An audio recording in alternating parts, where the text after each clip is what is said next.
Hello guys, આજે આપણે બનાવીશું હોટલ કે રેસ્ટોરન્ટમાં મળતા એવા દાળ ફ્રાય જીરા રાઈસ. તમે હોટલમાં જ ખાધા હશે, પણ ઘરે આજે બનાવીને ટ્રાય કરીશું. તમે જોશો હોટલને ભૂલી જશો એવા દાળ ફ્રાય જીરા રાઈસ બનશે. તો તેના માટે આપણે એક વાટકી દાળ લઈ લીધી છે, તેને સારી રીતે ધોઈ લીધી છે.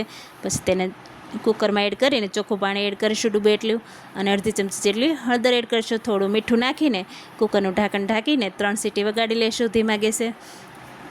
ત્યાર પછી આપણે એક સાઈડ ભાત લઈ લીધા છે, બાસમતી રાઈસ લઈ લીધા છે. તેને પણ એક મોટો વાટકો લીધેલા છે, તેને પણ સારી રીતે ધોઈ લેવાના છે 2 થી 3 પાણીએ.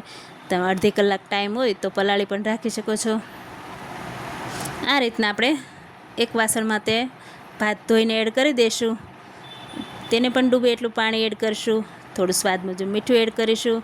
2 ચમચી તેલ એડ કરીશું. તેલ નાખવાથી બધા ભાત છૂટા થાય છે, એટલા માટે આપણે 2 ચમચી જેટલું તેલ એડ કરેલું છે.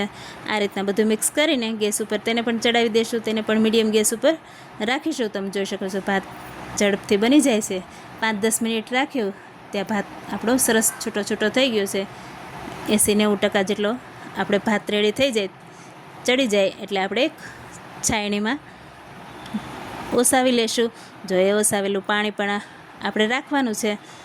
ત્યાર પછી એક થાળીમાં આપણે ફેલાવી લેશું, એટલે જલ્દી ઠરી જાય અને એકદમ ભાત છૂટો રહે એટલા માટે, જલ્દી ઠરી જાય એટલા માટે થાળીમાં રાખેલો છે.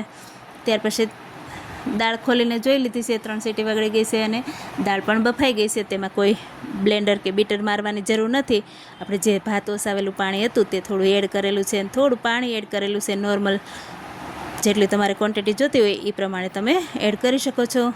તેનો વઘાર કરવા માટે એક વાસણમાં આપણે 1 ચમચી ઘી લીધું છે, 1 પાવડું તેલ એડ કરેલું છે, થોડું જીરું 1 ચમચી એડ કરેલું છે, 2 લીલા મરચાં એડ કરેલા છે, આદુ મરચાંની પેસ્ટ એડ કરેલી છે, આદુ લસણની પેસ્ટ એડ કરેલી છે. બધું સરસ સાતળી લેશું 2 મિનિટ. ત્યાર પછી એક મોટી સાઇઝની ડુંગળી ઝીણી કટ કરેલી એડ કરેલી છે. તેને થોડી વાર નરમ થાય ત્યાં સુધી ચડવા દેશું. આ રીતના થોડો કલર ચેન્જ થાય ડુંગળીનો, ત્યાર પછી એક મીડિયમ સાઇઝનું ટામેટું ઝીણું કટ કરવાનું છે, તે આપણે એડ કરીશું. ટામેટું નાખીને તેને પણ થોડી વાર ચડવા દેશું. આ રીતના બધું મિક્સ થઈ જાય અને સરસ નરમ થઈ જાય ત્યાં સુધી ચડવા દેશું.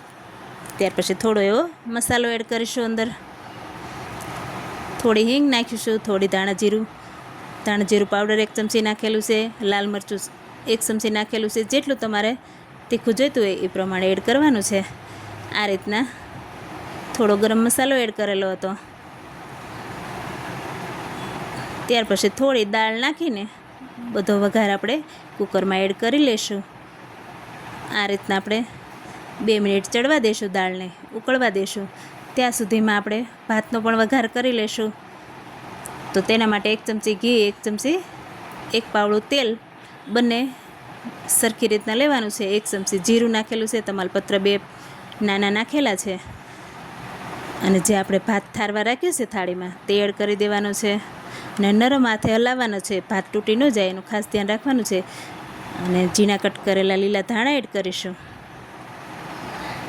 દાળ ઉકળી ગઈ છે, આપણે સર્વ કરી છે એક બાલટીમાં. ત્યાર પછી તેના પર બટરનો વઘાર કરીશું. 1 બટર ક્યુબ લીધી છે, તેમાં 1 ચમચી જેટલું જીરું એડ કરેલું છે અને ઝીણું લસણ કટ કરીને નાખેલું છે. 2 લાલ મરચાં એડ કરેલા છે, કસૂરી મેથી એડ કરેલી છે. થોડી કસૂરી મેથીનો સ્વાદ ખૂબ જ ટેસ્ટી લાગે છે. થોડી હિંગ એડ કરવાની છે અને 1 ચમચી લાલ મરચું પાવડર એડ કરીશું. તમે જોઈ શકો છો કેટલો સરસ વઘાર આપણે રેડી થાય છે. તે ઉપર આપણે રેડી દઈશું. જે આપણે વાલટીમાં દાળ લીધી છે તેના ઉપર થોડો વઘાર રાખી દઈશું. સર્વ કરીશું એ રીતના. અને બીજું આપણે દાળમાં એડ કરી દઈશું. અને ભાત પણ આપણા રેડી થઈ ગયા છે, તો તેને પણ સર્વ કરી દીધા છે. તમે જોઈ શકો છો રેસ્ટોરન્ટને પણ ભૂલી જાઓ તેવા દાળ ફ્રાય જીરા રાઈસ રેડી થયા છે. આ રીતના તમે જરૂર ટ્રાય કરજો. તમે ક્યારેય પણ બહાર ખાવા નહીં જાઓ, ઘરે જ ઓર્ડર કરશો એવા દાળ ફ્રાય જીરા રાઈસ રેડી થયા છે. જો તમને મારા વિડીયો ગમતા હોય તો લાઇક, શેર અને સબસ્ક્રાઈબ કરજો. તમને ટેસ્ટ કરીને પણ બતાવું છું.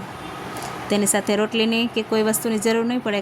ખાલી દાળ ફ્રાય જીરા રાઈસ હશે તો પણ તમે પેટ ભરીને ખાઈ લેશો. એટલા ટેસ્ટી બન્યા છે, ખૂબ જ ટેસ્ટી છે. આ રીતના એકવાર જરૂર ટ્રાય કરજો. Thank you.